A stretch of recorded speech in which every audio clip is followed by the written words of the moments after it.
ጋሽ ባህሩ እንግዲህ መከኒሳ ላይ አላህ ያቆያቸው ረጅ ሰላም ቤተሰቦች፣ ዛሬ በተለየ ቪዲዮ እንዴት መጣ ካላችሁ የት ነው የመጣነው? ዛሬ 1225 ፕላዛ ጋሽ ባህሩ የመከኒሳ ቆርቋሪ የሆኑት አባታችንን ለማየት እንግዲህ ወደ ውስጥ እየገባን ነው። ያለውን ነገር ውስጥ ገብተን እናያለን።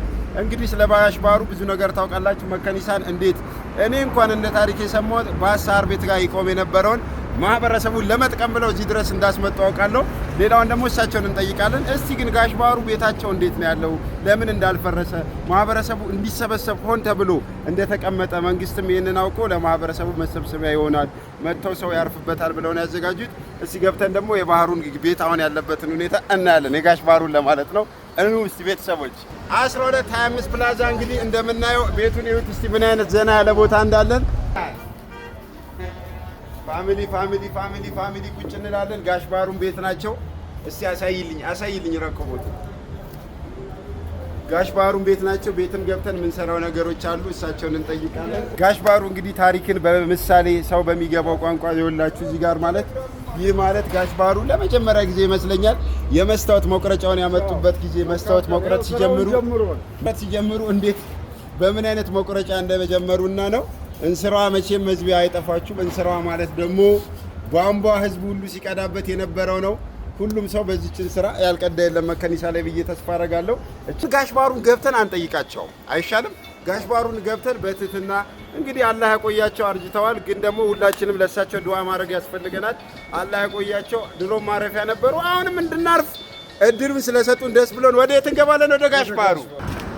የጋሽ ባህሩን ቤት ብዙ ያውቃል። እዚህ ጋር ነበረች መሰለኝ የሆነች ቧንቧ ነበረች ለሁሉም ሰው የሚሰጠው። ጋሽ ባህሩ ሰላም አለይኩም። ጋሽ ባህሩ እንዴት ነህ? ጀሚል ሽፋ ሸሪፍ ይባላል።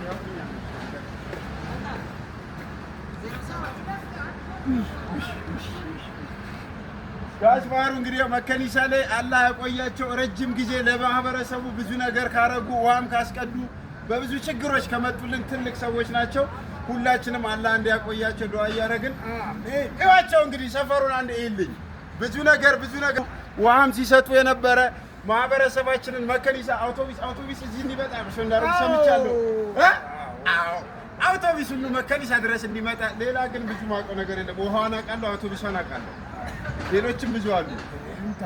እርሶማ አላህ ያቆየት። ስለዚህ ቤተሰቦች ማናችሁ መከኒሳ ሲናፍቃችሁ መሄጃ የለም ማለት የለባችሁ። ጋሽ ባህሩ አላህ ያቆያቸው። አለ። ስለዚህ ትክክል ጋሽ ባህሩ የናፈቋችሁ ያው እንግዲህ አይተናቸዋል። ማሻአላህ ግቢያቸውን ማየት ትችላላችሁ። ብዙ ነገር አላህ። ስለዚህ መከኒሳ ሲናፍቃችሁ የት ነው የምትመጡት? ጋሽ ባህሩ ጋር። ድሮም ውሃ ለመቅዳት ይመጡ ነበር። አሁንም ለመዝናናት አላህ እርሶ ያቆየት። እንወዳታለን። ይመችዳችሁ። እንወዳታለን። አላህ ያቆየት። ስለዚህ እንወዳችኋለን። ሰላም አለይኩም።